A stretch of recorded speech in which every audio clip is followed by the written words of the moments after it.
El cambio climático es una realidad innegable que nos obliga a actuar con urgencia.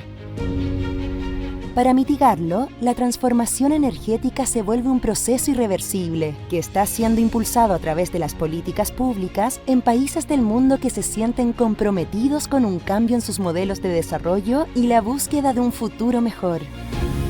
Por eso la calidad del aire, la seguridad del suministro, la economía circular, la descarbonización de la economía, las ciudades inteligentes y el crecimiento sustentable son temas centrales del camino que debemos construir. Los acuerdos suscritos por distintos países proporcionan señales muy importantes a los inversionistas en términos de desafíos, credibilidad y transparencia de los compromisos adquiridos para luchar contra el cambio climático. Y nosotros buscamos que sus diversos actores sean parte fundamental en esta transición. En Energy estamos trabajando por la carbono neutralidad, apoyando y acompañando a nuestros clientes en Chile y la región, para que tomen las decisiones correctas al ritmo que este urgente desafío global exige. Ya empezamos a transitar este camino. En Energy impulsamos los cambios de la transformación energética junto a quienes están comprometidos a avanzar hacia una matriz más limpia y sustentable, dotada de nuevas tecnologías que habiliten un proceso seguro y justo. Energy, energía para la transformación.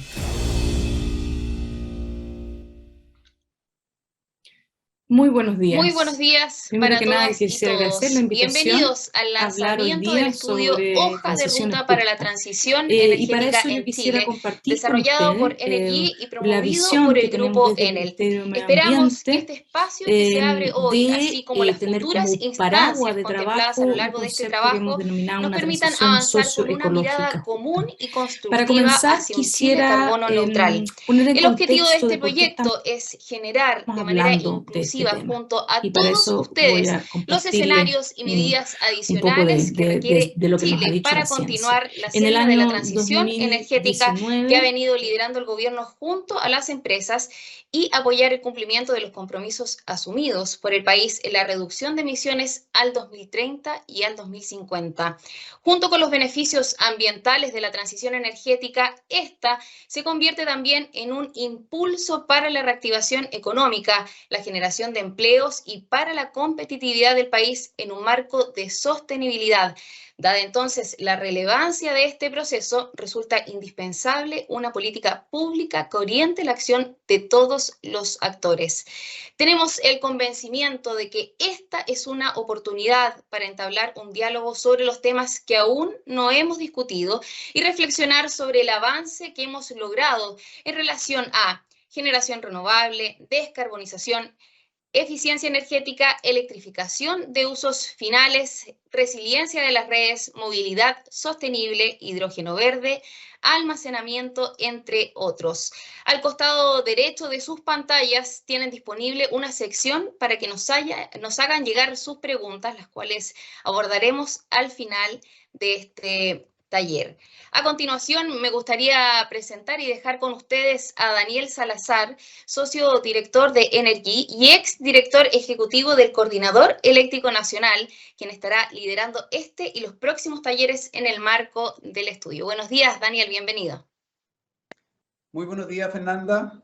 Un gusto acompañarlos, un gusto y un placer saludar a todos y todas quienes se conectan a esta hora de la mañana.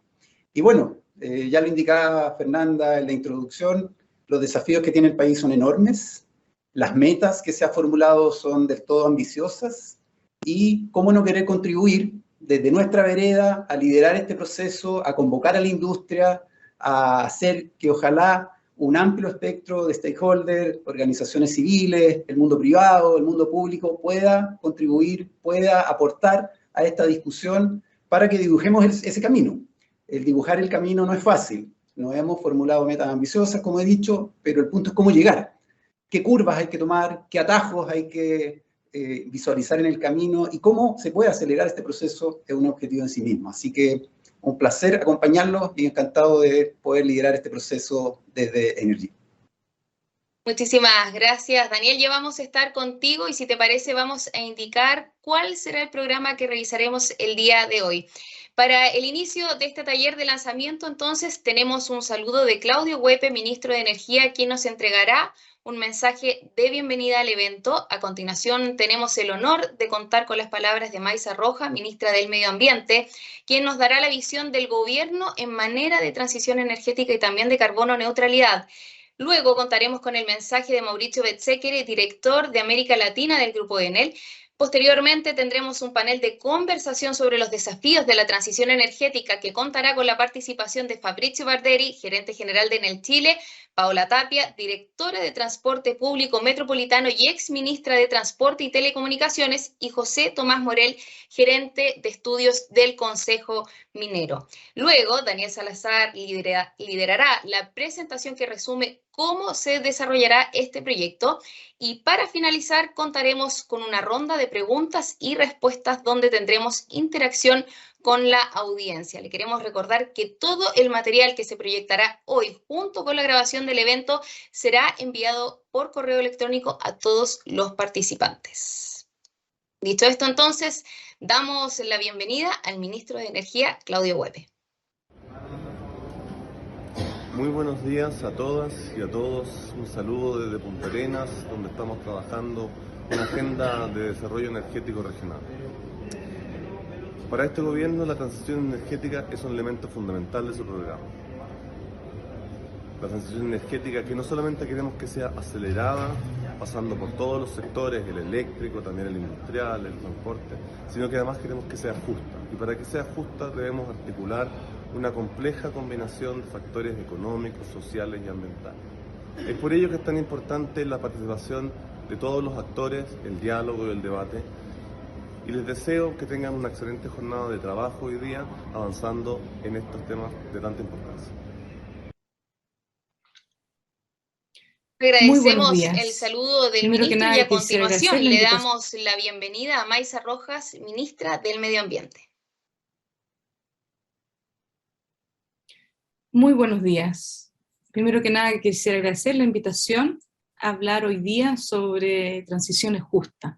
Y para eso yo quisiera compartir con ustedes la visión que tenemos desde el Ministerio de Medio Ambiente de tener como paraguas de trabajo un concepto que hemos denominado una transición socioecológica justa. Para comenzar quisiera poner en contexto de por qué estamos hablando de este tema. Y para eso voy a compartirles un poco de lo que nos ha dicho la ciencia. En el año 2019, el informe del IPBES nos dijo que hoy más que nunca un mayor número de especies están en peligro de extinción a nivel mundial como resultado de las acciones de los seres humanos.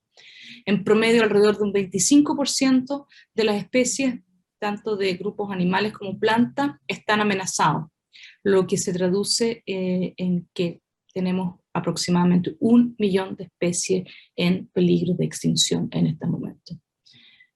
Así de dramático nuestro impacto en la degradación ambiental. Más recientemente, ahora en febrero, se publicó el segundo de los informes de este sexto ciclo del panel intergubernamental de cambio climático, el informe del grupo de trabajo 12, grupo que aborda los impactos del cambio climático, la adaptación y la vulnerabilidad. Y la conclusión de ese informe es que la evidencia es inequívoca. El cambio climático es una amenaza para el bienestar humano y la salud del planeta. Y que cualquier retraso adicional en la acción concertada, es decir, entre todos los países, y vamos a perder una breve ventana de oportunidad que se nos cierra rápidamente para asegurar nada más ni nada menos que un futuro habitable de este planeta. Esto sin duda es un tremendo llamado a la acción, de acciones urgentes que tenemos que implementar. Adicionalmente, el informe nos dice que para evitar pérdidas crecientes se requiere una acción urgente para adaptarse al cambio climático, pero al mismo tiempo es esencial realizar los recortes rápidos y profundos en las emisiones de los gases de efecto invernadero, para así mantener el máximo de opciones abiertas. Es decir, tenemos que al mismo tiempo enfrentar las causas del cambio climático, ¿verdad? Que lo hacemos a través de la mitigación y de esa manera dejar de quemar combustibles fósiles, y también a las consecuencias que lo hacemos a través de la adaptación. Y en ese contexto, Chile ya tomó una decisión.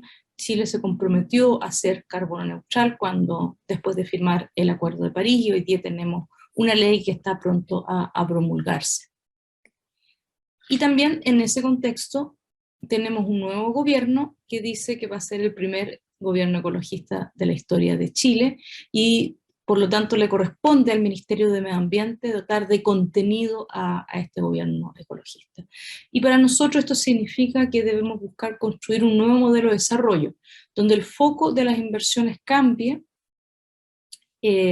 hacia un desarrollo inclusivo y ecológicamente sostenible.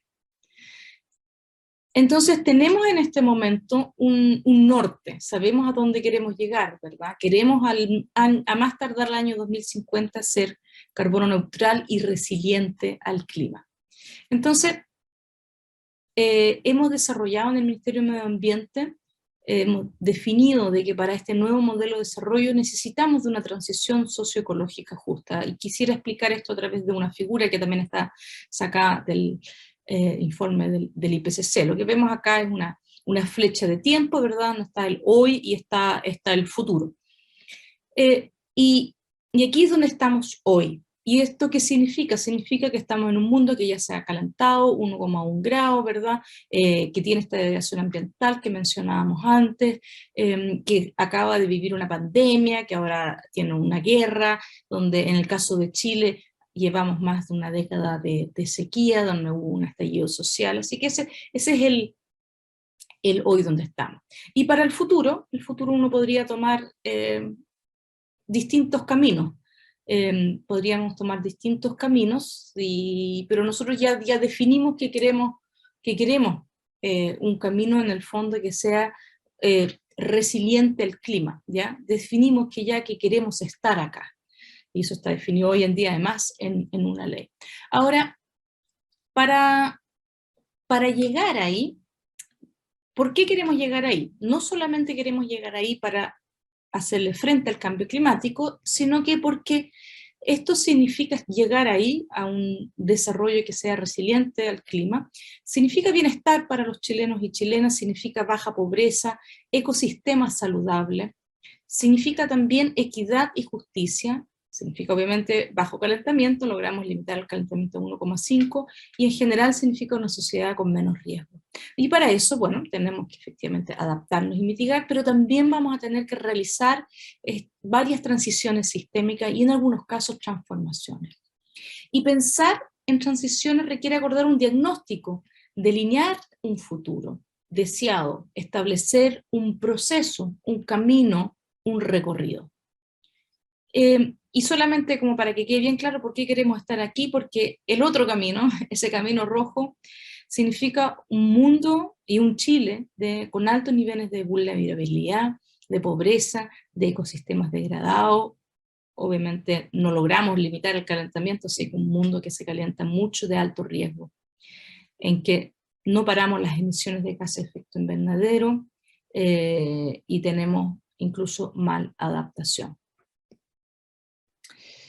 Entonces les presento nuestra definición de lo que es una transición socioecológica justa. Es un proceso, como dije, es un proceso de empoderamiento colectivo y es participativo. No es algo que se lidere solamente, se lidera desde el gobierno, pero es un proceso sobre todo colectivo y participativo, en el cual promoveremos que la sociedad chilena inicie ese trayecto de transformación desde un modelo que es vulnerable a la crisis climática y ecológica, centrado principalmente en actividades económicas extractivas que han producido un importante daño en nuestro entorno natural y con una distribución muy desigual de la riqueza y de las cargas ambientales. Y ahí cargas ambientales me refiero que nuestro modelo de desarrollo ha permitido que exista en Chile las así denominadas zonas de sacrificio. Y entonces esta transformación va hacia una sociedad que sí es resiliente, que fortalece y desarrolla sectores productivos que son innovadores y sustentables, que avanza hacia una nueva economía que genera redistribución de la riqueza, maximiza el bienestar de la población y restablece el equilibrio ecológico de los territorios. Quisiera detenerme un segundo también en este apellido que le hemos puesto, el que sea justo, porque uno podría pensar de que uno puede implementar un montón de acción climática que no tenga este apellido. ¿Ya? El centro de que sea justo es que deben permitir asignar equitativamente tanto los costos y también los beneficios de la mitigación y la adaptación. Proteger a los individuos y territorios más vulnerables, debe conservar la biodiversidad, los ecosistemas y resguardar los intereses de las generaciones futuras. Quisiera, para terminar, dar dos ejemplos de cómo uno ve estas transiciones que sean justas. Por ejemplo, vamos a tener que cambiar nuestros buses o nuestros autos, desde buses o autos que queman combustible fósil, para moverse a buses eléctricos, ¿verdad? A la atmósfera le da lo mismo que ese nuevo bus eléctrico ande en Santiago o en Coyhaique. Pero a nosotros sí nos importa, porque en algunos casos quizás tenga más co-beneficios, ayuda a más objetivos sociales también el decidir poner el bus eléctrico en una ciudad que está altamente contaminada versus, no sé, La Serena, que no tiene tantos niveles de contaminación local. O que ayude a un microempresario para que pueda llevar su mercadería, distribuir su mercadería, versus no sé, un alto ejecutivo que vive en una comuna acomodada de este país. Justo también significa de que en la descarbonización, ¿verdad?, que significa cerrar primero nuestras centrales a carbón y después ir desfosilizando el resto de nuestra matriz energética, comience por los territorios en que históricamente han pagado más los costos del desarrollo sucio del siglo XX y por lo tanto comenzar en lo que las mal llamadas zonas de sacrificio, que entiendo que va a ser uno de los temas de la discusión de hoy en día. Muchísimas gracias.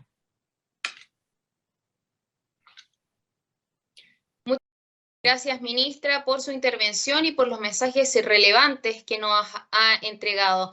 Destacamos el compromiso del gobierno en materia de carbono neutralidad y las acciones que van a ser desarrolladas por la actual administración en los próximos 4 años. A continuación, damos paso a Mauricio Bezzeccheri, director de Enel para Latinoamérica, quien nos dará un mensaje en el contexto del presente estudio.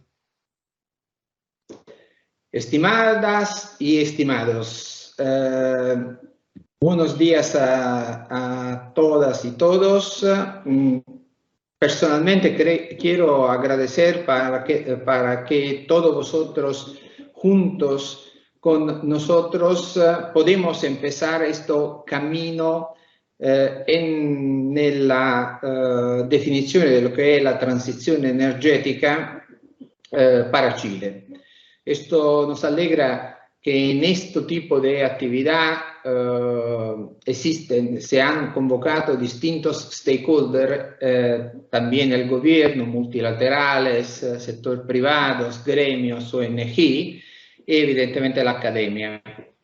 Utilizaremos para este ejercicio un consultor independiente que es Energía E, de forma que esto sea no solo una operación que mire a definir cuáles son las rutas para la descarbonización del país, para el desarrollo de una matriz energética más sustentable, sustentable no solo ambientalmente, ma también económicamente.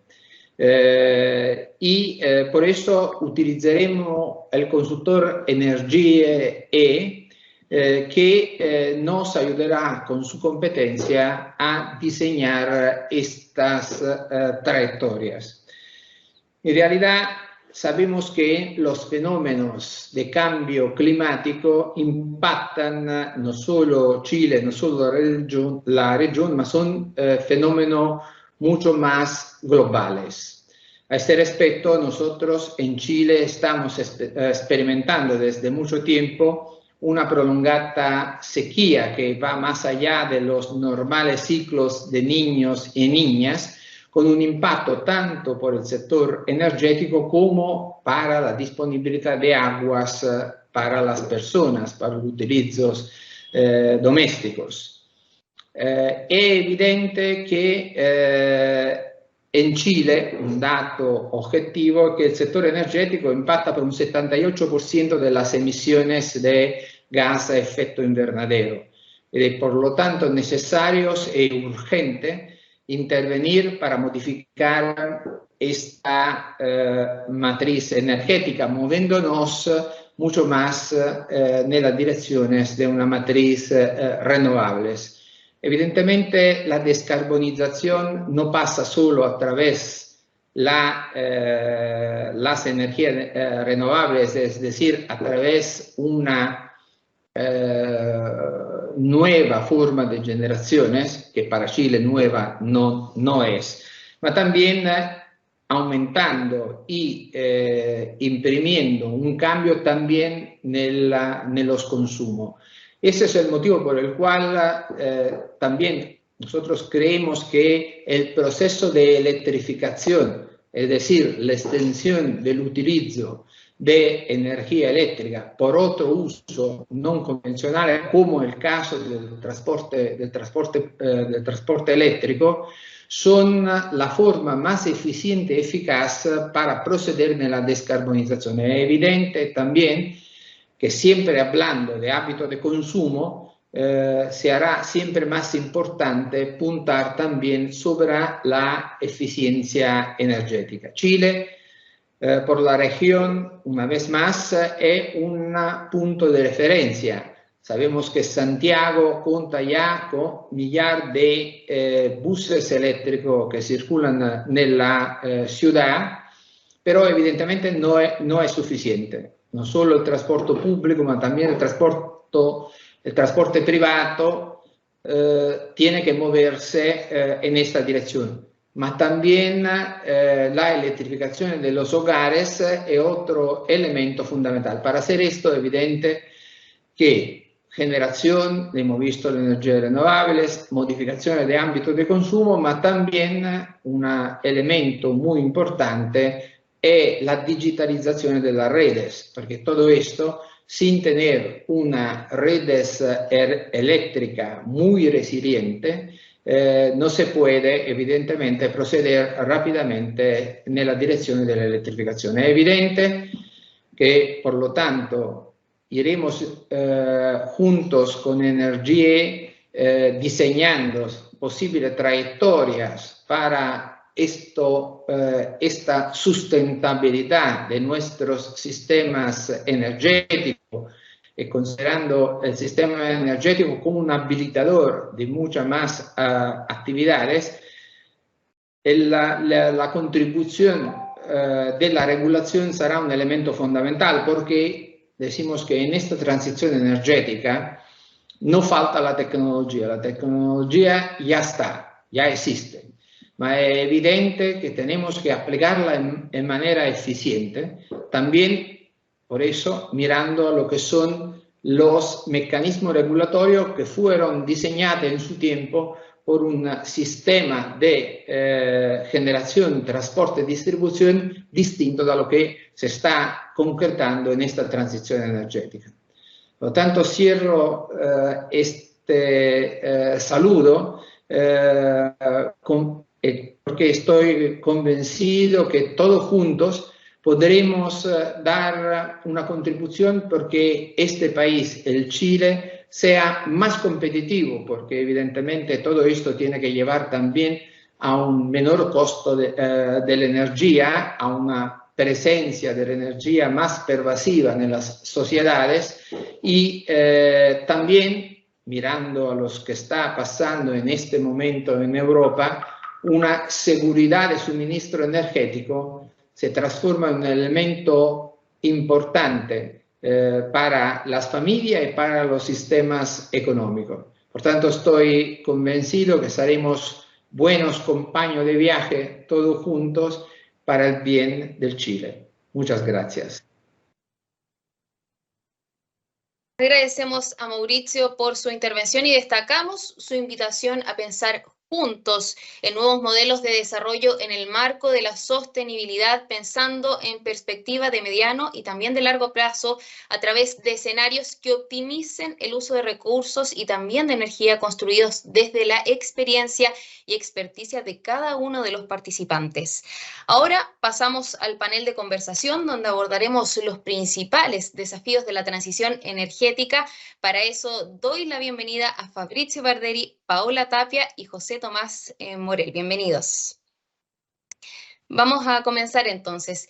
El último informe del IPCC, publicado recientemente, señala que la evidencia es clara y que el momento de actuar es ahora, indicando que a nivel global podemos reducir las emisiones a la mitad para el año 2030. En este contexto, quisiera consultarle a los panelistas cuáles son los principales desafíos que tiene un país como Chile para alcanzar el objetivo de carbono neutralidad y qué medidas concretas está llevando adelante su organización o sector en esta materia. Empiezo entonces con Fabrizio. Bienvenido, Fabrizio. Gracias, muy buenos días a todos. Yo creo que ese momento es un momento de verdad histórico para el país, para ese país, para el mundo en general, porque de verdad la lucha contra el cambio climático está viviendo un momento muy importante. Como Grupo Enel estamos muy comprometidos con eso y como país Chile tiene un rol protagónico en ese sentido. Hemos sido pioneros en el desarrollo de nuevas plantas renovables, lo que nos ha permitido ganar una relevancia reconocida en este sector. Solo el último año hemos añadido 900 megavatios de nuevas plantas renovables, que lo que nos ha permitido de alcanzar un 70% de nuestro portfolio de generación que está con cero emisiones entre la planta, entre las distintas tecnologías. Estamos muy orgullosos de ser bien desarrollado como operador en todas las tecnologías. Hemos diversificado nuestras inversiones y la tenemos toda, desde la hidráulica a la eólica, al solar e incluso la geotérmica. Lo que nos hace muy orgulloso de haber aprovechado de toda la energía limpias que ese país tiene en algunos casos con grande abundancia y que le permite ser un país emblemático en la lucha al cambio climático y como un poco también pionero en muchos respectos. En ese sentido, Enel ha acelerado su compromiso en general en todo el grupo con el cierre de varias plantas a carbón y en este proceso de descarbonización que se puso en marcha también en ese país, nosotros hemos acelerado proceso de descarbonización que se empujó en Chile. Había un horizonte bastante largo, hasta el 2040, quizá esa nueva administración quiera hacerlo un poco más rápido, pero nosotros ya hemos cerrado 2 de nuestras 3 plantas y teníamos programado cerrar nuestra tercera planta, nuestra última planta de carbón ese año y vamos a seguir con ese compromiso.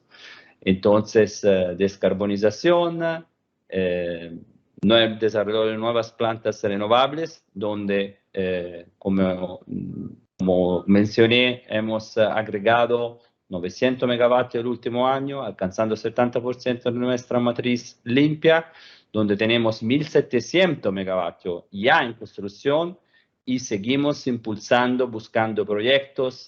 Tenemos una pipeline que entre los distintos momentos de desarrollo alcanza casi los 10.000 megavatios. Entonces seguiremos invirtiendo en esa ruta de transformación energética.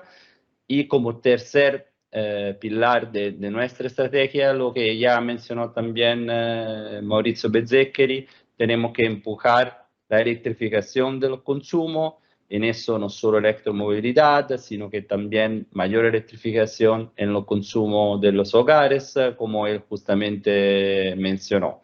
Algunos hitos muy importantes ya lo hemos alcanzado, pero queremos empujar aún más en esta dirección para que esa sea efectivamente la década de la electrificación. Muchísimas gracias, Fabrizio. Le doy la palabra a Paola.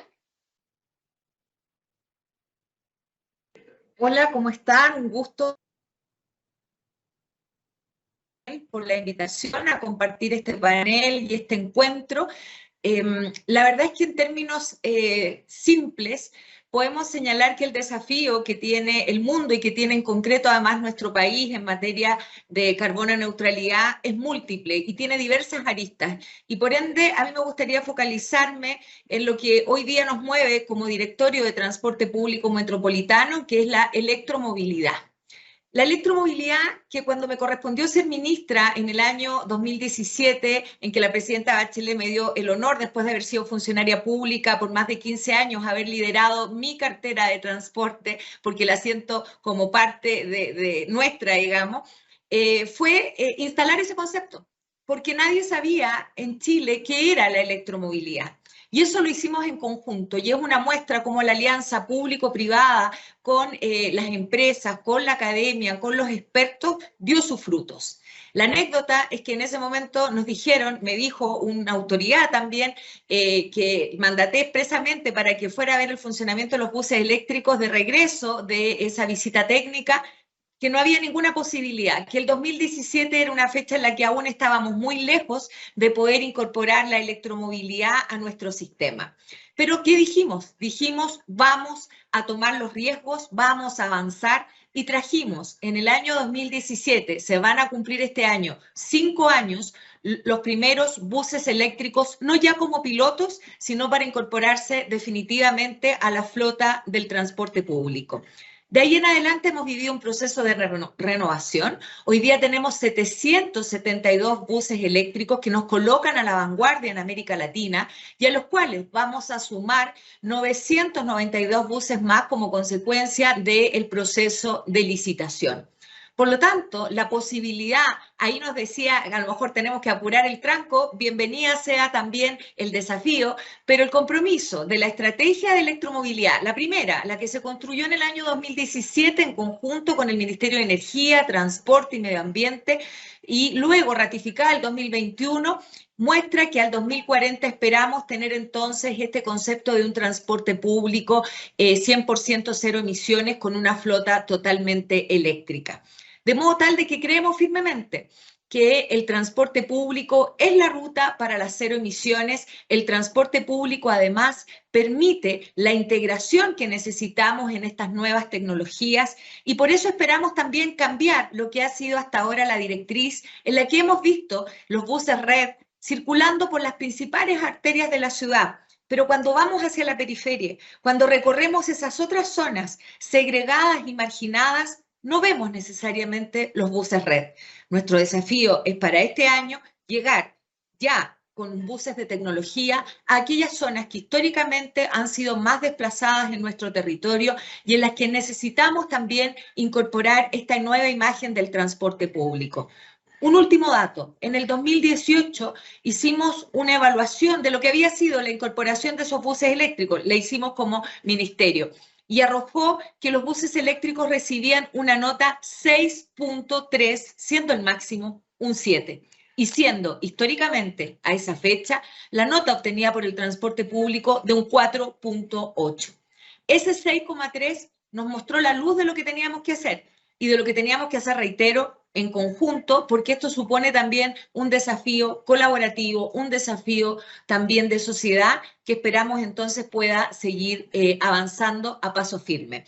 Esperamos entonces que con el nuevo proceso de licitación y con estos nuevos 992 buses que van a estar aplicándose de aquí a un año máximo más, podamos tener entonces esa visión territorial de incorporar la electromovilidad como un factor clave en el desarrollo de nuestro país. Entiendo, estoy en el tiempo, ustedes me corrigen si...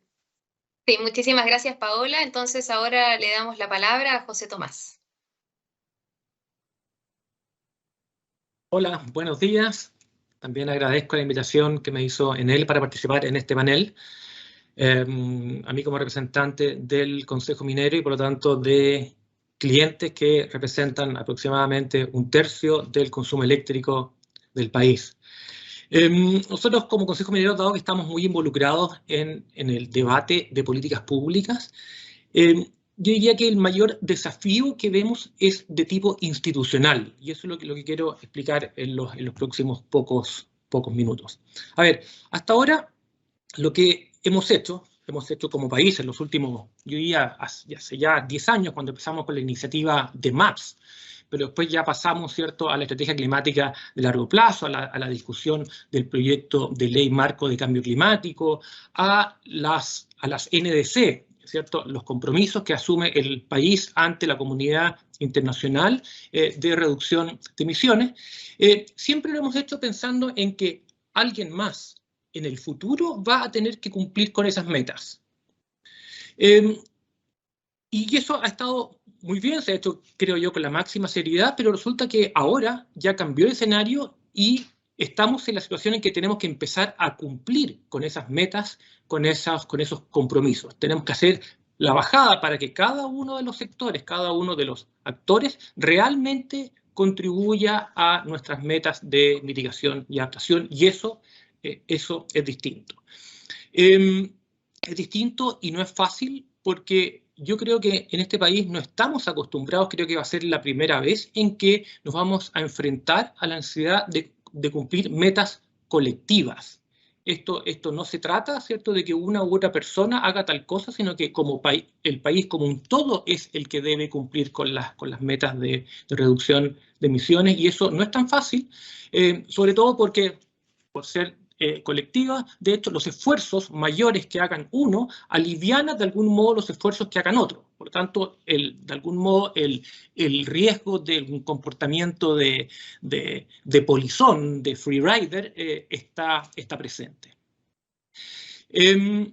Para hacer la bajada a estas metas y compromisos ya contamos con una ley marco de cambio climático que contempla una serie de instrumentos, planes sectoriales, iniciativas regionales, comunales, hay normas de emisión, impuestos al carbono, incluso los proyectos que pasan por el CIA eventualmente también pueden ser revisados en términos de su alineamiento con las metas de reducción de emisiones, y claramente no se trata de usar todo este instrumental al máximo, sino que el equilibrio delicado que hay que cumplir es cómo combinamos estos distintos instrumentos para que realmente seamos capaces de cumplir los compromisos del país de un modo costo eficiente.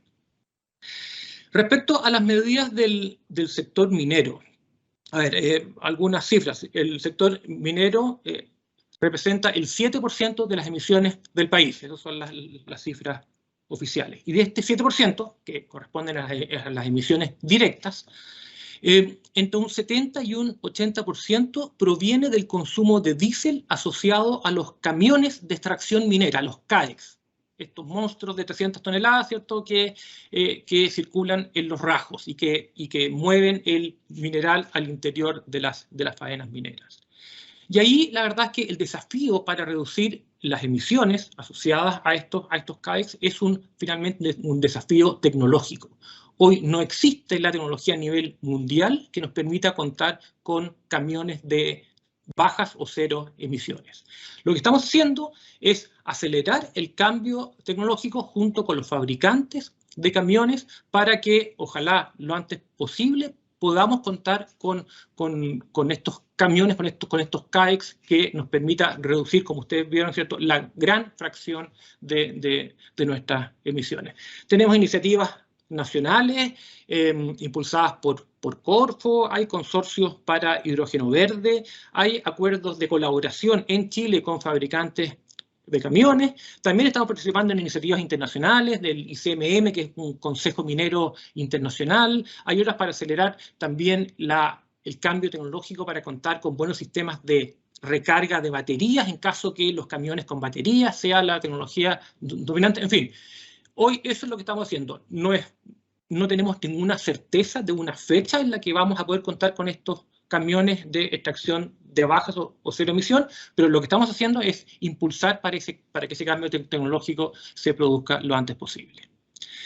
Si vamos también ahora a las emisiones indirectas, muy rápido para que no se me acabe el tiempo. Si es que asignamos las emisiones del sector de generación eléctrica a cada uno de los sectores consumidores, a la minería le correspondería un 10% de las emisiones del país adicionales al 7% que les mencioné.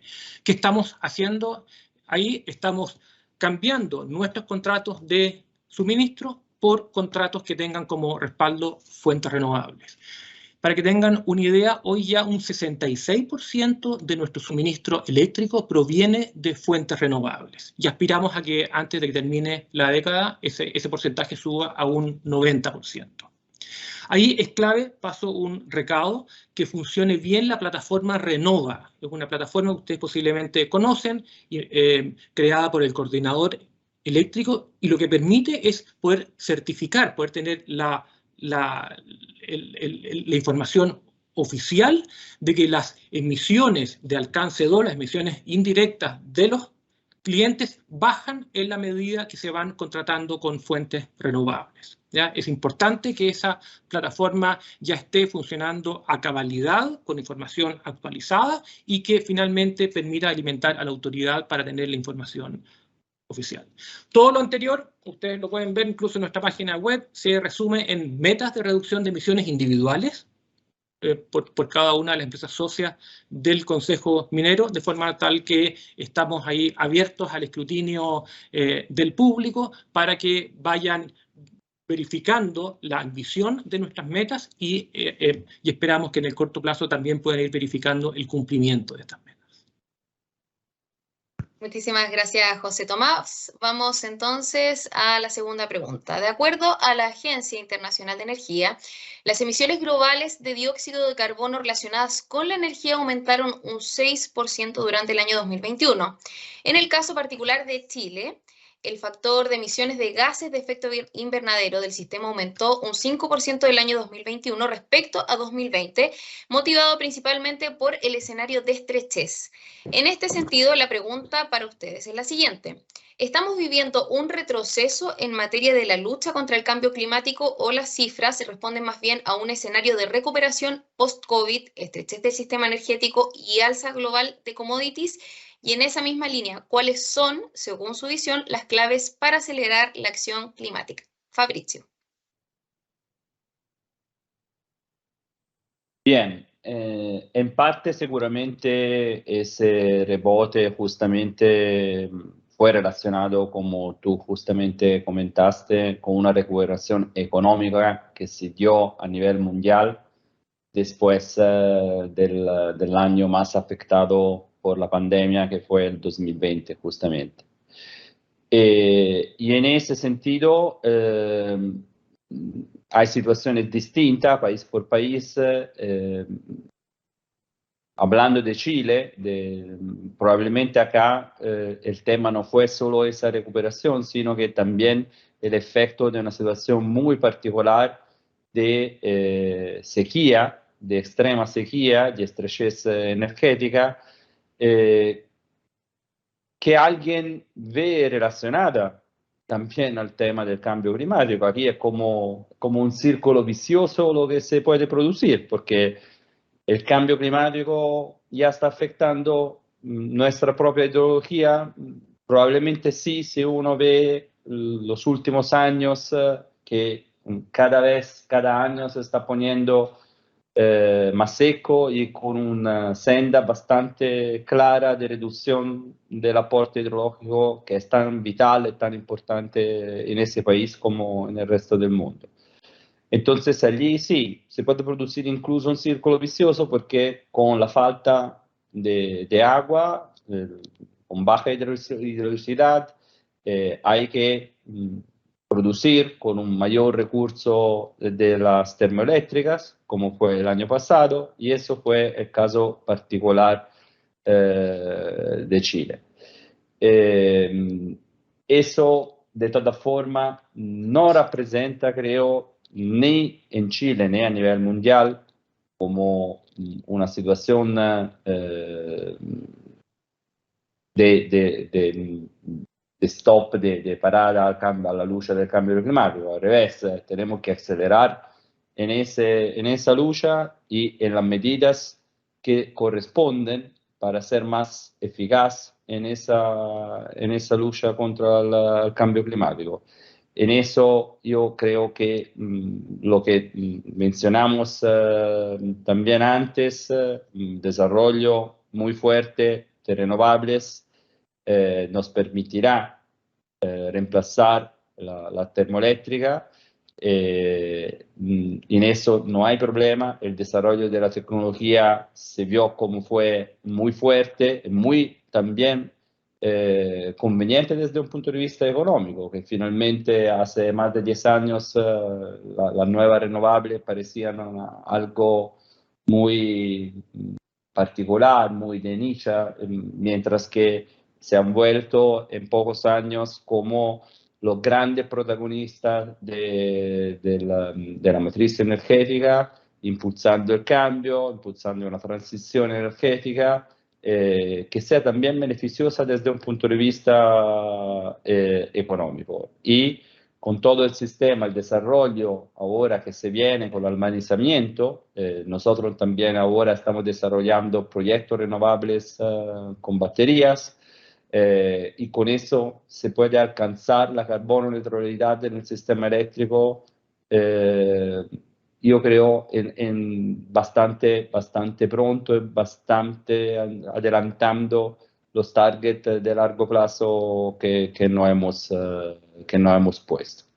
Claro que también con eso tiene que darse también una electrificación de los consumos, como ya comentamos, como el colega de la minería hizo un ejemplo muy fuerte de lo que puede cambiar un cambio de tecnología en eso, y yo creo que con ese proceso cada vez se desarrollará de forma más eficaz y más económica y se pueda efectivamente alcanzar la carbono neutralidad incluso con adelanto respecto a lo que eran las expectativas iniciales. Perfecto, muchísimas gracias, Fabrizio. Vamos con Paola nuevamente. Bueno, como decíamos, los desafíos la verdad es que son múltiples y hay que avanzar en todos los frentes, pero me gustaría hacer un pequeño zoom en 3 elementos que, si bien es cierto, uno de ellos es más técnico que los demás, no son menos importantes. El avance, lo mencioné a propósito de la electromovilidad, debiera estar presente también en temas de infraestructura pública. El tema institucional, efectivamente, también comparto que es esencial, pero esto se debe manifestar también en los procesos de infraestructura que debemos desarrollar. A modo ejemplar, nuevamente, en el caso de Red Movilidad, vamos a contar con 13 nuevos terminales eléctricos. Vamos a contar además con la posibilidad de avanzar, como lo señalábamos, en la flota eléctrica, pero también a propósito de la sustentabilidad, y lo hemos hablado también con Enel, proyectos que desarrollan otros modos de transporte, como son, por ejemplo, las ciclovías, las zonas cero emisiones, en las que evidentemente también hay, desde parte de la empresa privada, roles que jugar. Entonces, un gran avance debería estar focalizado en la infraestructura pública y en ese desarrollo también ser compatible con los desafíos que hoy día tenemos. Por ejemplo, acabo de estar en una visión piloto de algunos proyectos de concesionarios, operadores del sistema red, en los que nos han mostrado cómo poder disminuir el consumo de agua a propósito de una tarea tan cotidiana y rutinaria como es el lavado de los buses. Entonces, ahí también creo que hay mucho espacio para la innovación y para que la infraestructura esté de la mano también del equipamiento y de las condiciones necesarias para ser óptimas con los desafíos que tenemos respecto al cambio climático. El segundo eje, que es ya más blando, si ustedes quieren, tiene que ver con el plano de la educación. Nosotros estamos convencidos de estas acciones, pero necesariamente tenemos que hacer que éstas formen parte del ADN de nuestros niños, niñas, adolescentes, jóvenes. Y para eso debemos también generar los espacios, no solo para una construcción teórica de los beneficios que todos estos mecanismos y acciones puede traer a nuestra sociedad, sino también mostrarles la acción que estamos realizando, desarrollar procesos de integración de los conceptos técnicos a la realidad que todos ellos viven a diario. Por lo tanto, estimo que debiéramos dar un vuelco quizás en esta materia, preguntarnos si efectivamente los conceptos técnicos que están detrás de la acción climática son conocidos por las personas y desarrollar desde el mundo minero, desde el mundo del transporte, desde el mundo de la empresa privada, una cercanía entre las personas y lo que estamos haciendo como autoridad o como empresa. Y junto con la educación no puedo dejar de nombrar un tema que a mí particular y personalmente me mueve, como es el género. Y ustedes me podrán preguntar, ¿y qué tiene que ver el género? A lo mejor, como algunos aún lamentablemente lo hacen, con la acción de cambio climático. Más allá de que las convenciones internacionales, en su gran mayoría, lo han reconocido como eje fundamental y por lo tanto nos dan desde ya cuál es el camino a seguir. Quiero graficarlo en cifras que son bastante alarmantes, que tienen que ver con cómo impacta el efecto de las emisiones de gases contaminantes en las mujeres. Hay estudios, y así lo indica también incluso en distintas notas que se han publicado, que una mujer, en el caso solamente de Chile, que vive en el sector oriente más adinerado de la capital, versus una mujer que vive en el sector poniente, tiene 16 años menos, 16 años menos de vida. Y esto lo tiene, entre otras razones, por el factor movilidad, por la acción de los gases de efecto invernadero y, en tercer lugar, por la accesibilidad a la salud. De hecho, también otro dato importante es que ONU nos dijo en el 2030 que si tomamos estas medidas evitaríamos del orden de 1.300 muertes prematuras. De modo que hay que ponerle también rostro a estas medidas y ese rostro también tiene rostro de mujer a la hora de poder aplicarlas y poder darles a las mujeres, a esas jefas de hogar que en Chile son 57%, que solas llevan adelante sus hogares, también una perspectiva de calidad, de incorporación al fenómeno de la acción climática y con ello tener una visión transversal que de la mano de una institucionalidad fuerte y potente también nos puede llevar a lograr estas metas que siguen siendo ambiciosas, pero en las que confío vamos a poder avanzar. Muchísimas gracias, Paola, por tu intervención. Y para cerrar, entonces, vamos con José Tomás.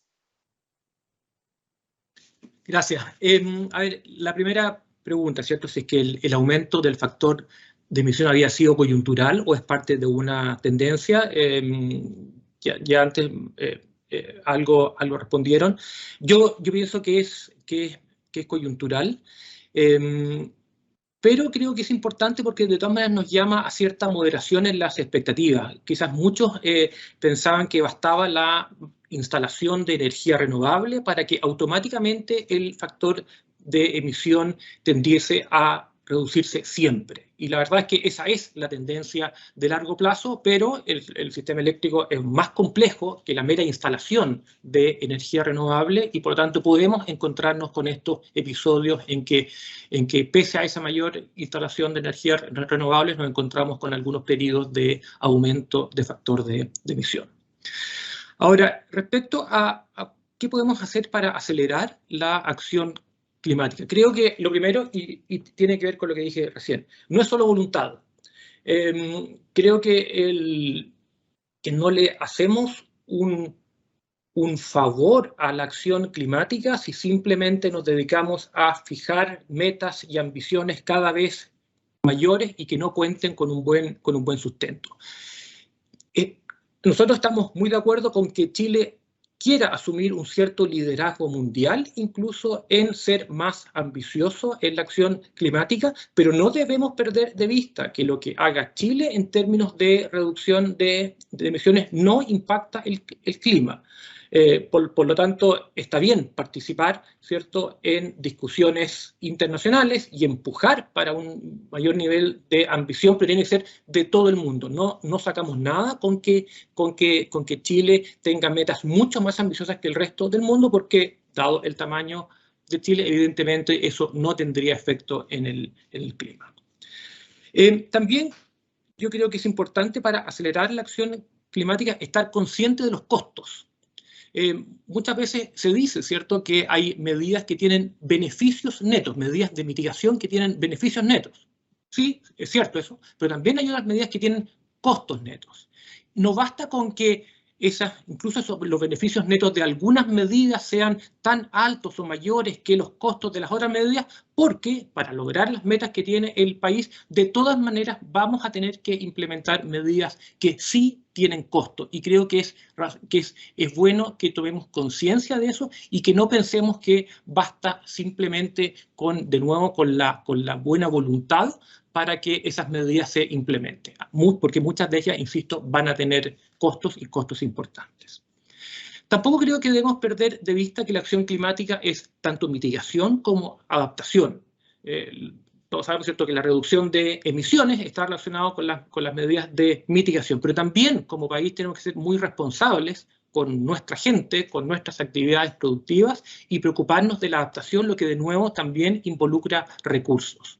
¿Ya? Por lo tanto, no basta solo con quedarnos con las medidas de mitigación. En definitiva, lo que estoy diciendo es que puede ser contraproducente asumir compromisos de mitigación exagerados, que después, ante algunos desafortunados eventos que la realidad nos impone, no seamos capaces de cumplirlo. Eso lo más probable es que, en definitiva, debilite la institucionalidad del país, debilite nuestra credibilidad y tenga un impacto, en definitiva, negativo en esta lucha contra el cambio climático.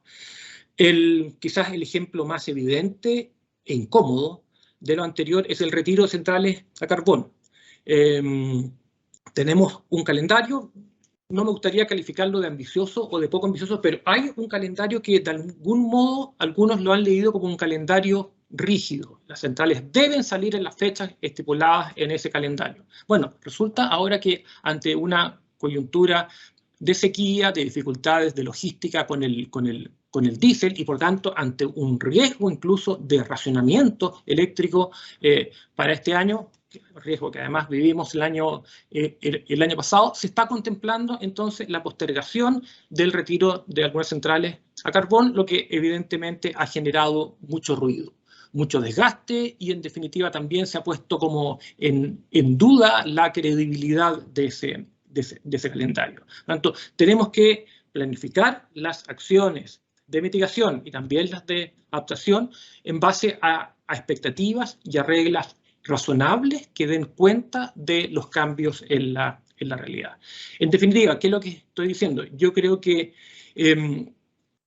una buena forma de acelerar la acción climática es no acelerarla en exceso, porque cuando la aceleramos en exceso podemos tener algunas reversiones que en definitiva nos perjudiquen en nuestras metas y compromisos internacionales.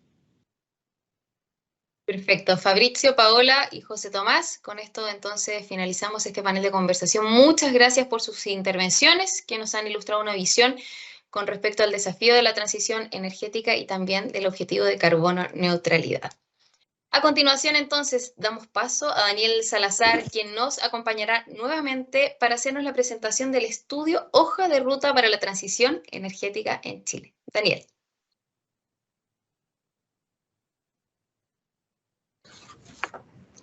Muchas gracias, Fernanda. Saludarte nuevamente y saludar por segunda vez a todos quienes nos acompañan, a todas y a todos, y a los más de 250 conectados, conectadas por las distintas plataformas que tiene esta actividad. Este proyecto es liderado por Energy en colaboración con MRC, quienes nos apoyan con las capacidades de modelación y simulación energética a través de una red de expertos europeos liderada por George Giannakidis, experto griego que trabajó y desarrolló una reputada trayectoria en la Agencia Internacional de Energía. Por lo tanto, quiero decir con esto que estamos poniendo nuestras mejores capacidades locales como internacionales a disposición de este proyecto. Y hecha esa presentación, hecha esa reseña, paso a dar avance a la presentación y no dejar de mencionar lo que Chile ha hecho al proceso de transición energética que ya inició, qué duda cabe, y que principalmente ha estado concentrado con pasos, con acciones bien concretas en el sector eléctrico. Pero la pendiente de lo que viene seguramente no va a ser igual. El esfuerzo que queda por delante va a ser superior a lo que se ha hecho durante la última década y que es destacable, debemos sentirnos orgullosos, pero lo que viene requiere otro esfuerzo, requiere otro camino, requiere otra estrategia. Y aquí traigo a colación una mención que siempre me gusta hacer, a propósito de la diferencia entre lo difícil y lo complejo. Difícil puede ser construir un puente, un edificio, pero hay técnicos, hay especialistas que lo pueden lograr, de seguro. Pero complejo es, por ejemplo, criar un hijo o una hija.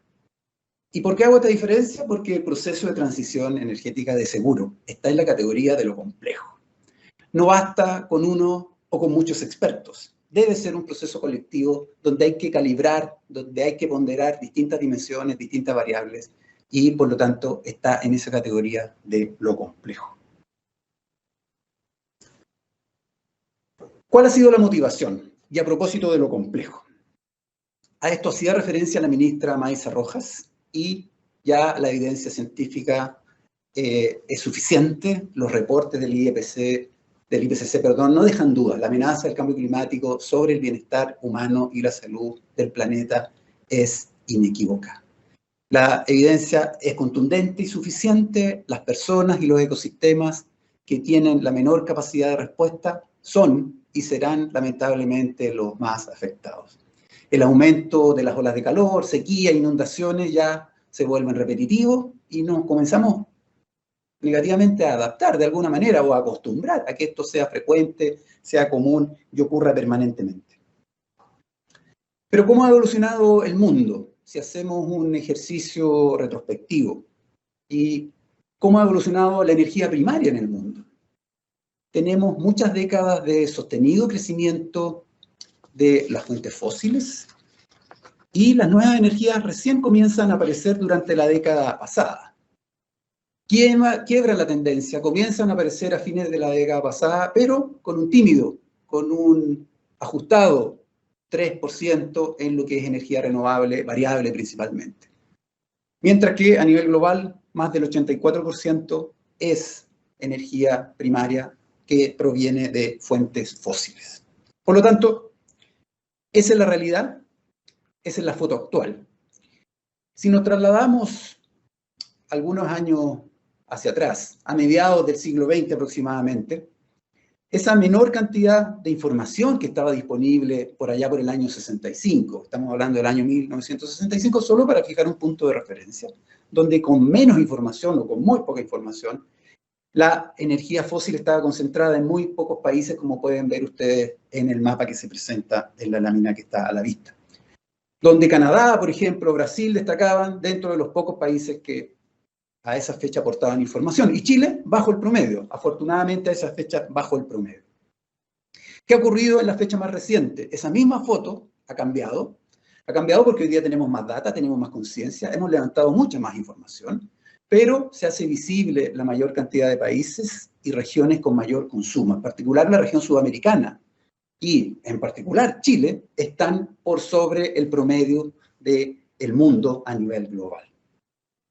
Esa es la realidad a nivel global, en ese contexto se inserta Chile y, bueno, a nivel de emisiones de gases de efecto invernadero, ya ha sido comentado en el panel anterior, la contribución que hace el sector energía con este 78% de las emisiones y dentro del sector energía el 32% del sector eléctrico, lo cual es la principal fuente de contribución que tiene nuestro país. Y por eso la descarbonización, o el retiro, mejor dicho, para ser más preciso, de las plantas de generación a carbón ha sido una prioridad desde hace ya varios años y existe un calendario, una secuencia de retiro que intenta atacar ese 25% que está destacado en la lámina que ustedes tienen a la vista. Pero esto se inserta en un marco también contextual bastante más amplio. Y afortunadamente Chile en ese sentido tiene resultados que exhibir, no solamente en lo tecnológico, sino que también en la formulación, en sus procesos de definición de política pública. Y afortunadamente desde hace ya varios gobiernos, varias administraciones, la política energética ha continuado, se ha ajustado y en definitiva hay avances sucesivos, incrementales entre las distintas administraciones. Por eso es destacable lo que se ha hecho en Energía 2050, lo que se ha hecho a nivel legal en la planificación energética de largo plazo, que conduce, que formula un proceso muy estructurado, muy ordenado para definir rutas, caminos, escenarios futuros, y también lo que se ha hecho en electromovilidad y en hidrógeno verde, donde hay estrategias, donde hay ya un mapa bastante completo de cómo avanzar, de cómo conseguir resultados en estos dos ámbitos. Y de materia legislativa también podemos exhibir resultados. La reciente promulgación, la reciente aprobación de la Ley de Marco Cambio Climático es un resultado concreto. Pero la agenda legislativa no termina ahí. Hay proyectos de ley que están en pleno avance, en pleno desarrollo, como lo que es el proyecto de ley relacionado con el hidrógeno verde, donde existirá mayor participación en las redes concesionadas de gas natural.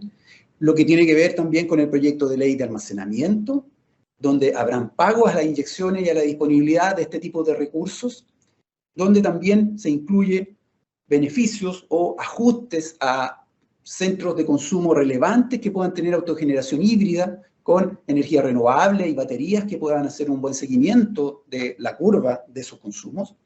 Y también el proyecto de ley de energía renovable con metas del 40% hacia el año 2030. Por lo tanto, hay una agenda legislativa bastante completa, bastante ambiciosa y que afortunadamente ha avanzado de manera rápida para los tiempos que corren en el país. Pero una cosa es lo que hemos hecho y otra cosa es cómo nos proyectamos hacia las próximas décadas. Y los ejercicios formulados hasta la fecha indican ya una profunda transformación en la matriz eléctrica. Si hace poco tiempo ya superamos el 20% de inserción de energía renovable variable en nuestra matriz eléctrica, lo que viene hacia fines de esta década y hacia el año 40, 50 es del todo desafiante y es de una gran magnitud, es de un gran volumen.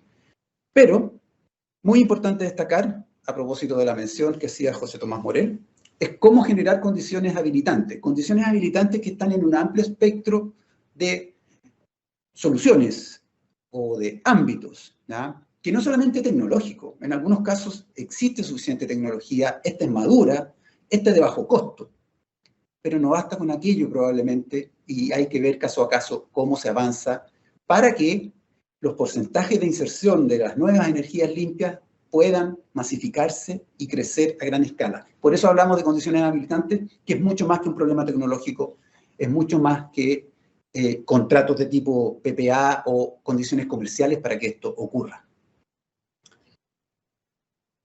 Por lo tanto, cabe la pregunta, o vale la pena preguntarse, ¿qué trayectoria nos llevará a la carbono neutralidad? Aquí cito en esta lámina, en esta imagen, el estudio realizado por el BID, publicado a mediados del año pasado, en el cual se evalúan una cantidad muy importante de escenarios para llegar a ese año 2050, a esa carbono neutralidad. Pero ese reporte, ese informe, más allá de la cantidad de escenarios que evalúa, indica o ya pone algunas alarmas, algunos comentarios que es importante relevar. Indica que las transformaciones sectoriales indicadas de las NDC pueden permitir alcanzar la carbono neutralidad en 2050, pero podrían no alcanzar los objetivos de reducciones de emisiones para 2030. Por lo tanto, eso nos pone una luz amarilla para lo que uno podría denominar corto plazo en términos energéticos. ¿Qué va a ocurrir de aquí al año 2030? ¿Y acaso llegaremos o no? ¿O pasaremos por el 2030 cumpliendo la meta que está formulada para ese año? Pero se indican otras cosas también. Se indica, por ejemplo, que en el 71% de los escenarios que se han evaluado no se alcanza la carbono neutralidad.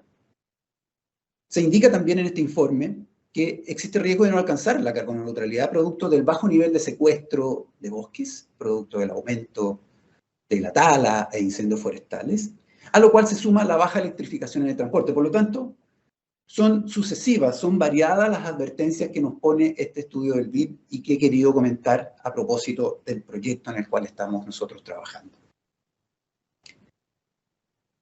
Y pasemos más en concreto, luego de los elementos contextuales que he querido reseñar, a por qué es importante contar con una hoja de ruta. Y la respuesta es simple, porque queremos cumplir los desafíos y retos de esta carbono neutralidad, ordenando y sintetizando las respuestas a las interrogantes tales como ¿dónde estamos objetivamente? ¿Dónde queremos llegar? ¿Hay ambición? ¿Hay realismo? ¿Dónde nos estamos moviendo? ¿Qué brechas existen? ¿De qué manera transitamos? ¿Quiénes son los clientes, actores claves? ¿Cuáles son las expectativas de la autoridad de la industria? Por lo tanto, es necesario contar con un instrumento que permita focalizar esfuerzos para que esta estrategia y esfuerzos sean compartidos, para contar también con un modelo que agilice el cierre de estas brechas y nos permita avanzar a los objetivos formulados en este proceso. El proyecto tiene tres objetivos esenciales. Primero, contar con una visión de mediano plazo. Esto es sacar una foto o situarnos en cómo nos vemos en el año 2030 y también de largo plazo. Un segundo objetivo tiene que ver con contribuir con recomendaciones de política pública que permitan cumplir las NDC formuladas por el país. Y por último, brindar una perspectiva adicional en las reflexiones y debates nacionales, de los cuales hay muchos, pero esta es una contribución más que intenta llenar vacíos, complementar espacios o brechas que los procesos anteriores hayan tenido. ¿Cómo está diseñado? Se prevén esencialmente 4 actividades principales. La primera tiene que ver con construir escenarios hacia el 2050 que permitan desarrollar variantes tecnológicas para todo el sistema económico y los correspondientes perfiles de emisión. Un segundo elemento importante, una segunda actividad importante del diseño es construir escenarios también al 2030 que identifiquen objetivos intermedios consistentes con los escenarios al 2050. Es parte del diseño de este proyecto también levantar recomendaciones de política destinadas a crear contexto político y normativo. Aspectos institucionales, aspectos regulatorios, diseño de mercado, incentivos, etc. Y lo más importante, la base de este proceso es el diálogo con los distintos stakeholders, incluyendo instituciones, organizaciones no gubernamentales, sector privado, sector público, sociedad civil, en fin. Esa amplitud, esa invitación de amplia cobertura es la que estamos lanzando, es la que queremos que quede en la retina de todos quienes nos acompañan y todos quienes se vayan a sumar en lo sucesivo. Una característica importante de esta construcción tiene que ver con sus elementos metodológicos, con las herramientas y la modelación que estamos llevando a cabo. Las políticas energéticas y las planificaciones en este ámbito son cada vez más complejas, cada vez más sofisticadas, por lo tanto es muy importante cruzar la disponibilidad de recursos, las políticas de protección del medio ambiente, elementos o restricciones de seguridad de suministro, evaluación de riesgos, efectos de la economía, etc. Por lo tanto, es muy importante que este tipo de procesos se lleven adelante con sistemas de energía bajos en emisiones, pero que estén bien caracterizados, bien modelados, bien representados, y que se arribe a soluciones que tengan optimalidad, que hagan un justo equilibrio, una correcta evaluación de los costos y beneficios que tiene cada solución, cada ruta o cada camino.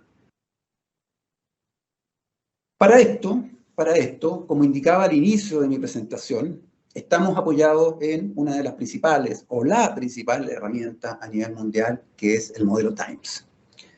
TIMES ha sido desarrollado por la Agencia Internacional de Energía y cuenta con una amplia cobertura a nivel del mundo en lo que es el proceso de planificación energética.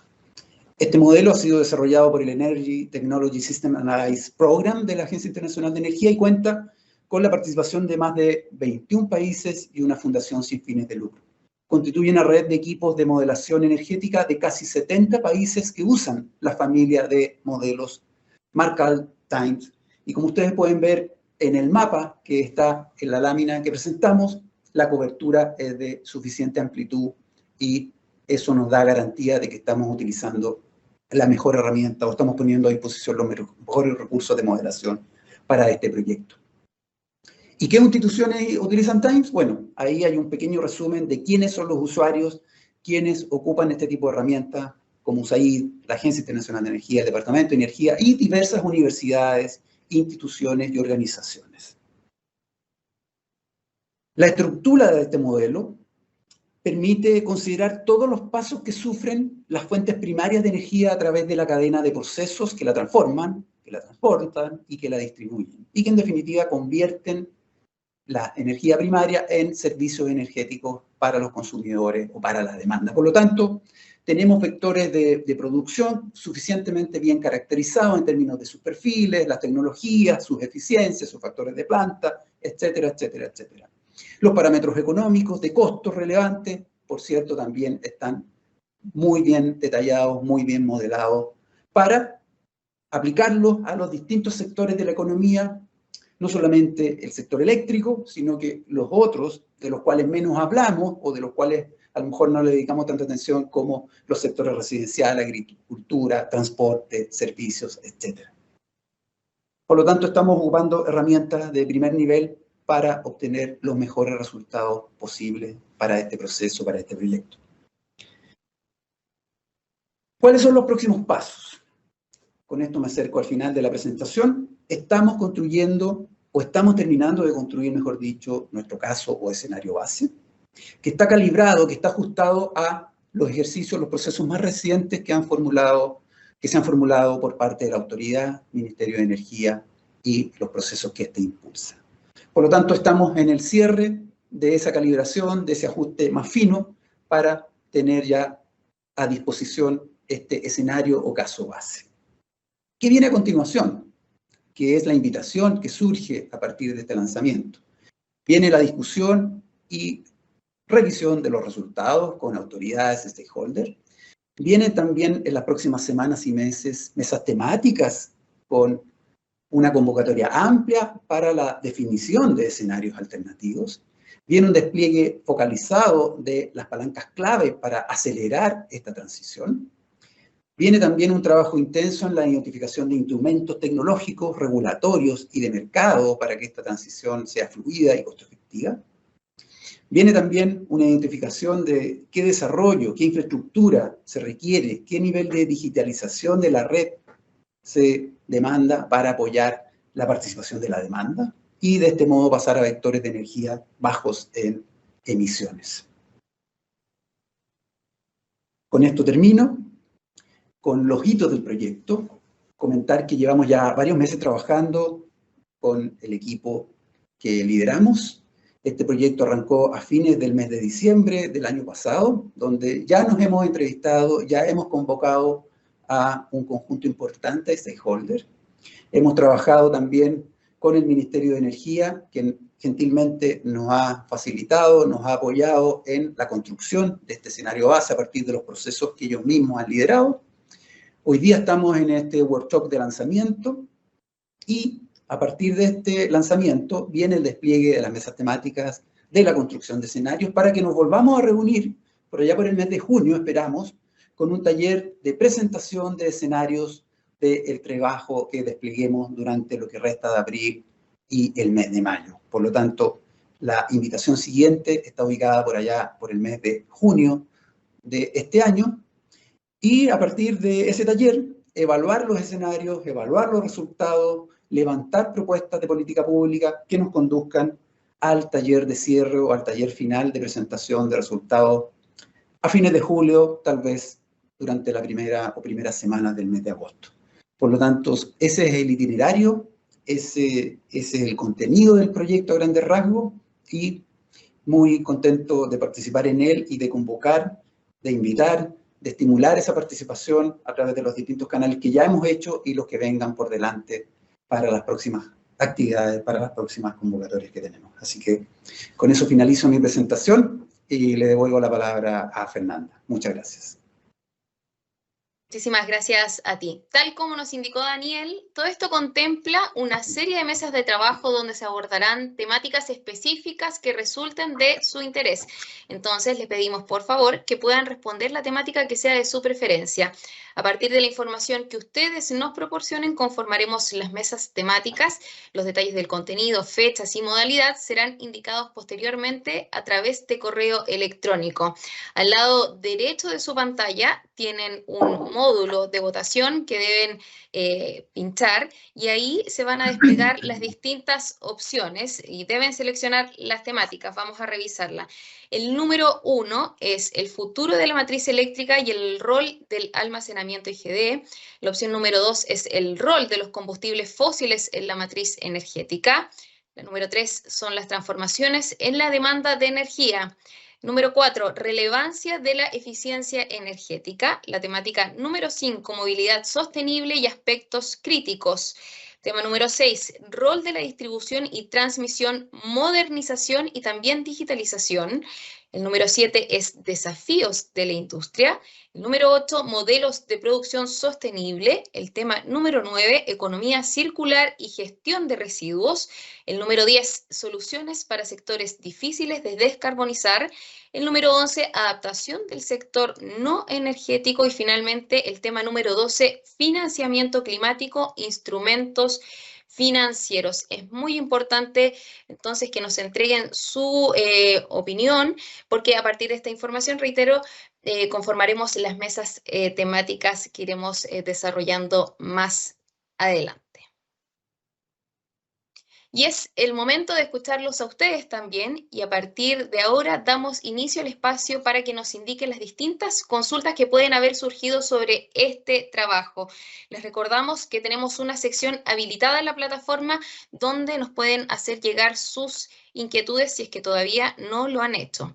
Vale la pena resaltar que el valor de este trabajo estará en todas esas observaciones, comentarios e interrogantes que surjan en este diálogo, pues todo eso fortalecerá los resultados de este estudio.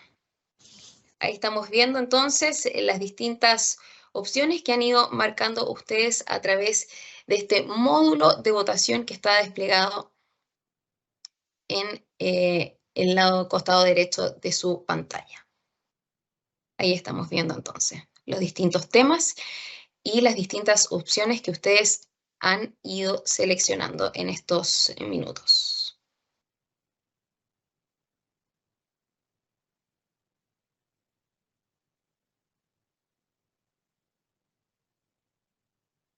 Muy bien, no sé si les parece, vamos a comenzar entonces, mientras continúan seleccionando sus opciones, con las preguntas y respuestas. Daniel, hay una consulta por parte de la audiencia, tenemos a Javier Bustos.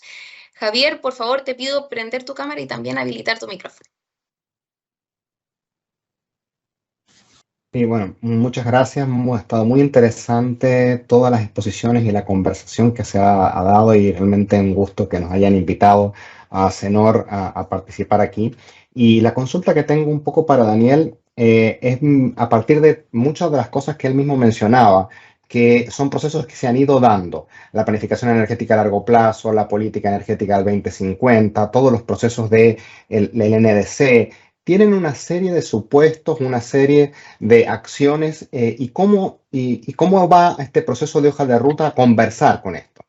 ¿Dónde entra un poco aquí esta hoja de ruta entre tantos procesos, algunos que son del ámbito público y otros incluso también de estudios del ámbito privado? Sí, gracias Javier por tu consulta, porque el punto que tú planteas, fíjate que ha surgido en más de algún diálogo que hemos sostenido. por qué se está impulsando este proyecto, qué espacio pretende cubrir, qué espacio pretende llenar. Entonces, ¿tiene algún nivel de suspicacia la pregunta? ¿Ah? Con algún nivel de incredulidad incluso, pero ¿qué hemos dicho? Y seguimos sosteniendo. Esta hoja de ruta espera hacer una contribución a dichos procesos, ¿ya? No intenta superponerse, intenta ser lo más complementaria posible, ¿cierto? No es un proceso tradicional. Y la pretensión no termina con solo ser una contribución o ser una complementariedad, sino que también llenar brechas o espacios donde los ejercicios, los procesos anteriores a lo mejor no han podido llegar, ¿ya? Por ejemplo, la planificación energética de largo plazo tiene un enfoque por mandato legal que está muy ligado a la red, al desarrollo, a la expansión de la red, por razones que están predeterminadas. Pero también nosotros en este diálogo hemos levantado de que muchas metas, muchas ambiciones tenemos, pero tal vez nos faltan las bajadas, nos faltan los cómo. Nos hemos concentrado en el qué al año 30, 40, 50, pero no nos hemos preocupado tanto del cómo. Y el cómo es un trabajo complejo, son bajadas sofisticadas. José Tomás hablaba de lo institucional, Paola nos refería a la infraestructura o todo lo que hay que hacer en transporte público, etc.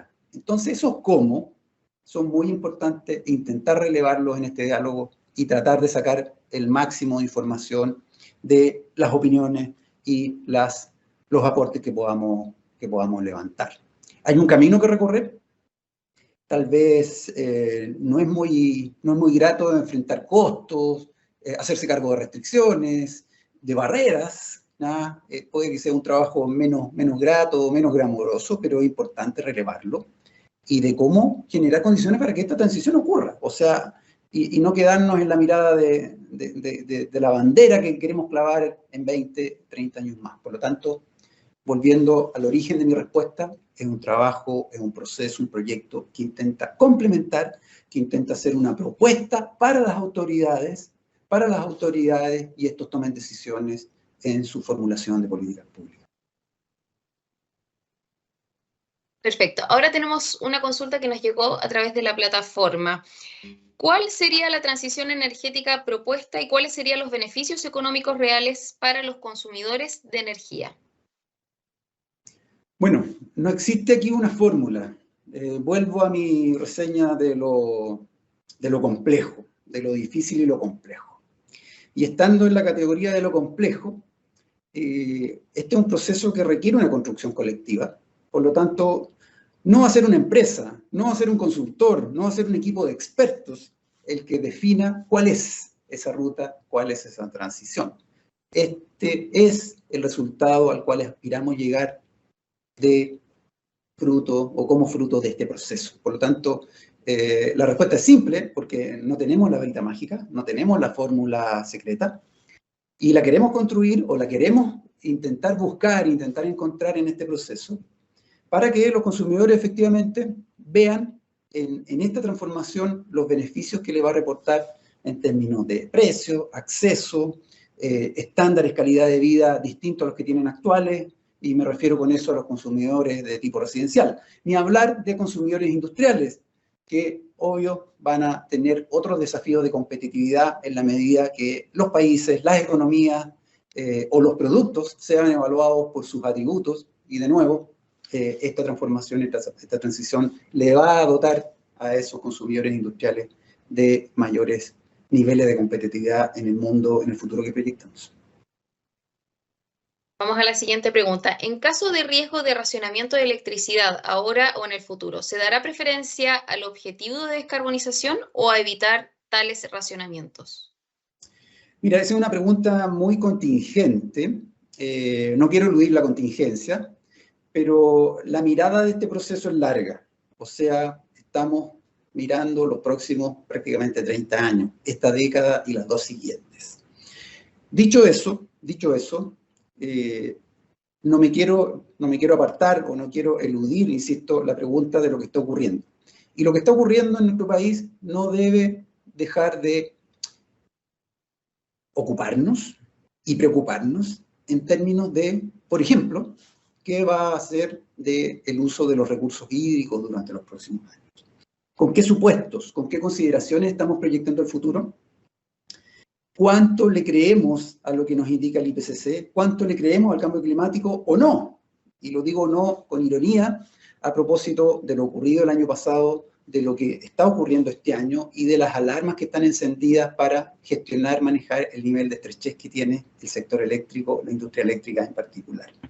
Por lo tanto, más allá de lo contingente, más allá de cómo salvemos este año, y que así sea, y el próximo, esto nos instala una gran lección para, por ejemplo, cómo se va a hacer uso de los recursos hídricos en nuestra matriz, cómo se va a avanzar en el plan de retiro del parque a carbón, que debe revisarse en términos de robustecerlo, en términos de dotarlo de garantías suficientes, para que no venga esta discusión año a año, no se transforme en una discusión recurrente, ¿acaso tiene o no tiene que salir la próxima planta a carbón que está definida en el calendario? Eso no hablaría bien de nosotros como país o de nuestra industria, por lo tanto, nos cae este tema, más allá de lo contingente, en una lección de la cual debemos tomar nota, debemos hacernos cargo, para que la siguiente y subsiguiente planta que tiene definido su retiro no sea sometida permanentemente a este proceso de revisión, discusión, en lo cual lamentablemente casi se llega a poner en cuestionamiento, en duda, el todo. No es la idea, no es el propósito. Suponemos que nadie quiere avanzar en esta transición a estos pasos tan revisionistas y que sea un proceso un poco más estructurado, más dotado de garantías, de niveles de seguridad que permitan avanzar al paso que está definido u otro más rápido, si es que así se determina.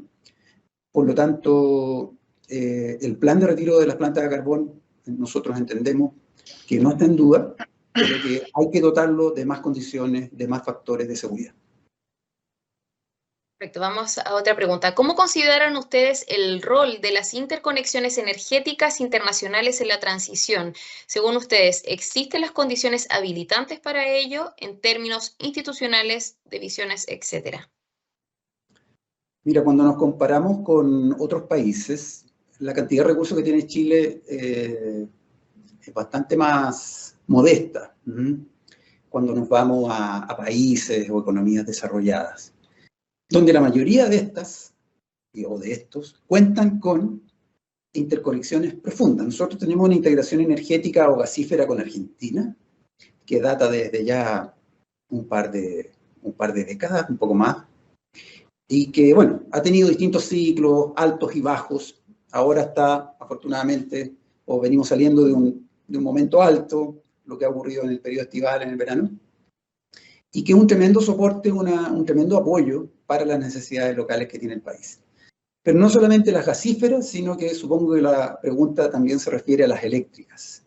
Y claro, en este momento es un tema que no está con un alto rating en la agenda, y es lamentable porque ese 40% al año 30, ese 70% de inserción renovable variable al año 40, requiere recursos que la hagan gestionable tamaños, volúmenes de inserción.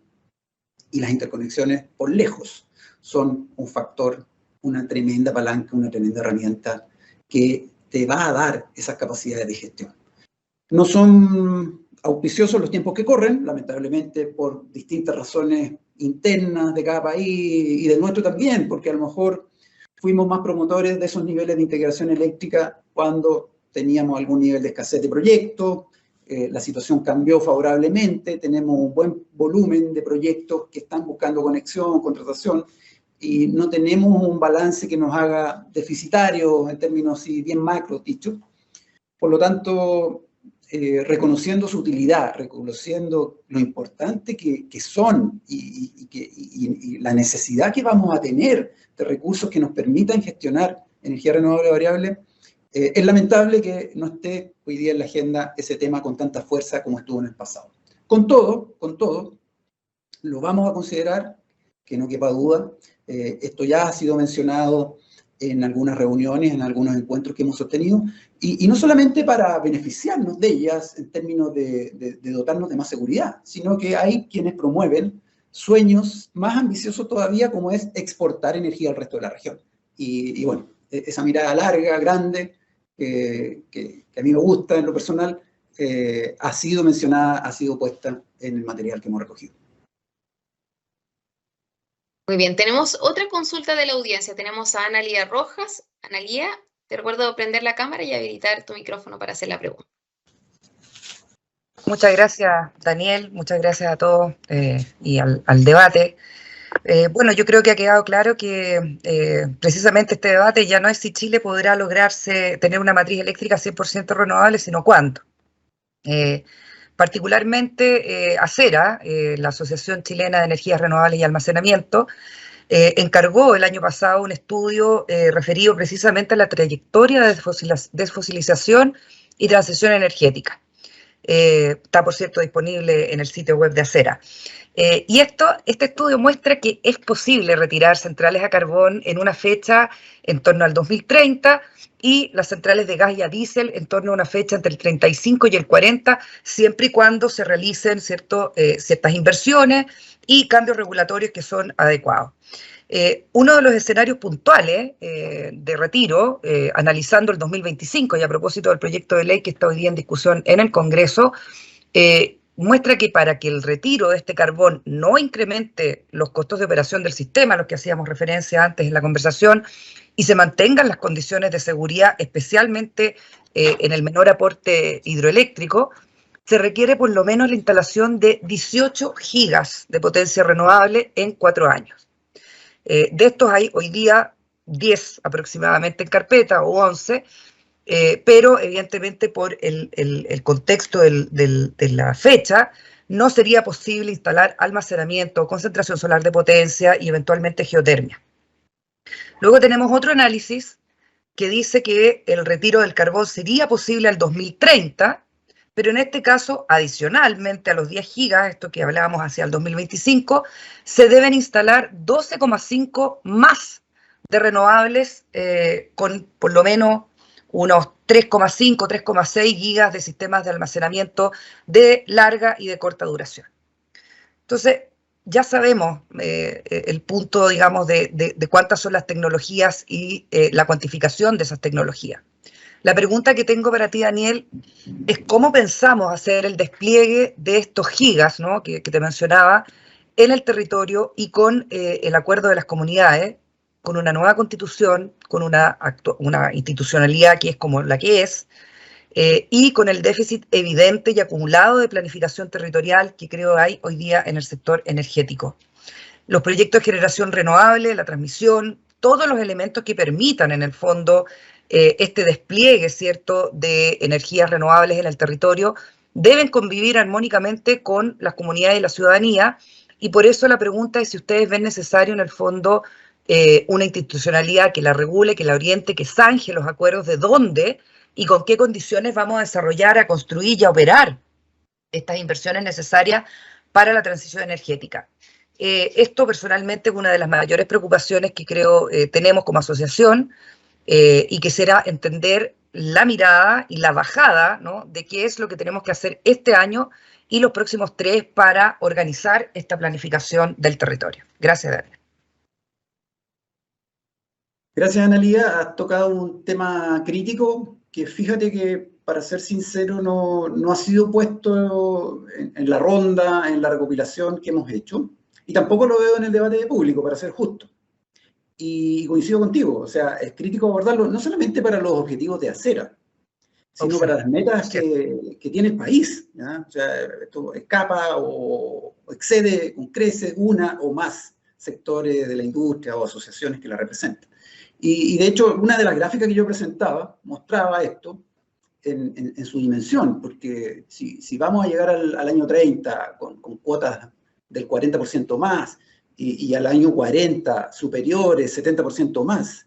Entonces, el problema ya cambia de escala porque es más que la consecución de PPAs, es más grande o más desafiante que tener suficientes capacidades de transmisión o de mitigar los vertimientos y las congestiones.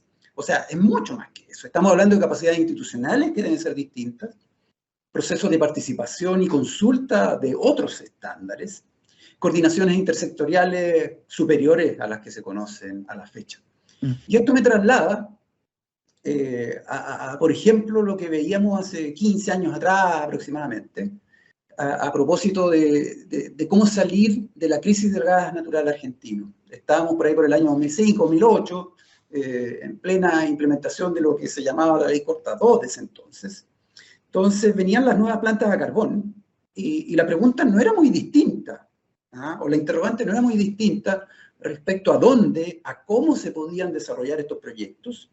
Y bueno, había ahí un estrés sobre las capacidades institucionales que tenía el país. Han pasado ya varios años de eso, y me vuelvo a la hora, me vuelvo al presente, pero esa necesidad se vuelve a repetir de cómo el Estado, cómo sus instituciones, cómo los procesos de tramitación van a dar abasto, van a definir estándares, criterios que le den viabilidad a tamaño volumen de proyectos, ¿ya?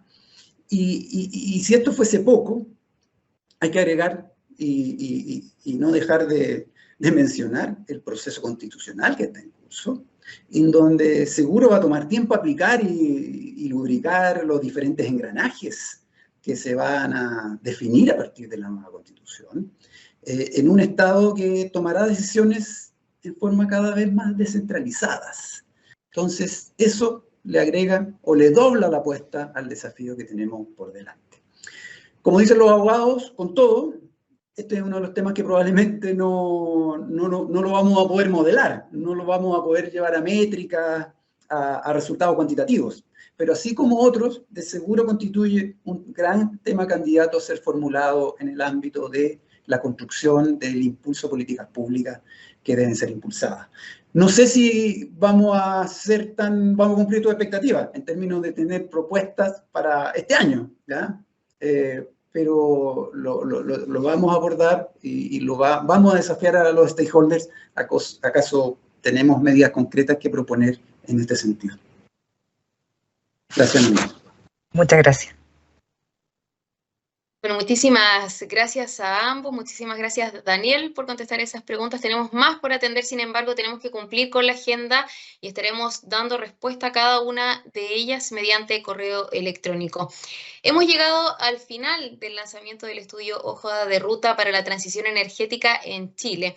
Ha sido un gusto poder contar con todos ustedes y estamos seguros que con este ejercicio vamos a seguir construyendo sobre lo ya realizado y así continuar contribuyendo decididamente en la lucha contra el cambio climático. Muchas gracias a todas y todos por sus aportes, por su participación y esperamos seguir contando con ustedes en las próximas instancias que estaremos convocando y antes de despedirnos, eso sí, los invitamos a responder una breve encuesta de satisfacción que nos ayudará para los futuros espacios. Para acceder a ella pueden escanear el código QR que va a aparecer en pantalla en unos segundos más y de igual manera les llegará vía correo electrónico para quienes deseen responderla durante el día. Con esto entonces finalizamos este taller. Muchas gracias por habernos acompañado. Buenos días.